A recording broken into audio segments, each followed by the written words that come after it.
der Alpengringo, der guckt gern weit und oft, mit Bergschuhe und Trompeten und fester Wadelkraft.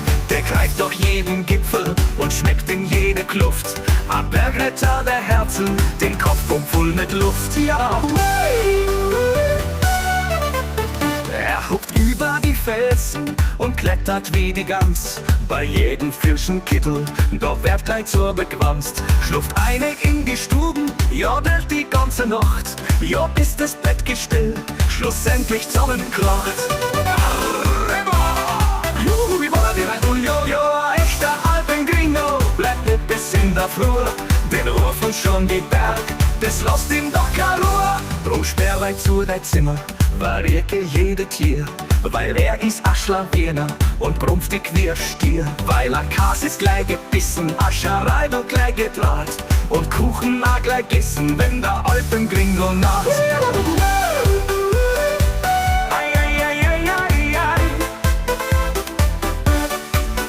Jo, ein echter Alpengringo bleibt mit bis in der Früh.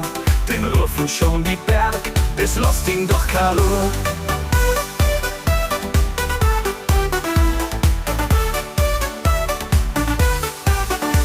Drum sperr leicht zu dein Zimmer, verrieke jede Tier. Weil er ist ein Schlawiner und prumpftig wie ein Stier. Weil er Kas ist gleich gebissen, Ascherei und gleich gedraht. Und Kuchen auch gleich gegessen, wenn der Alpengringo naht.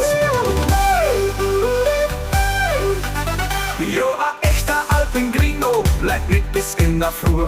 Den rufen schon die Berg, das lässt ihm doch keine Ruhe.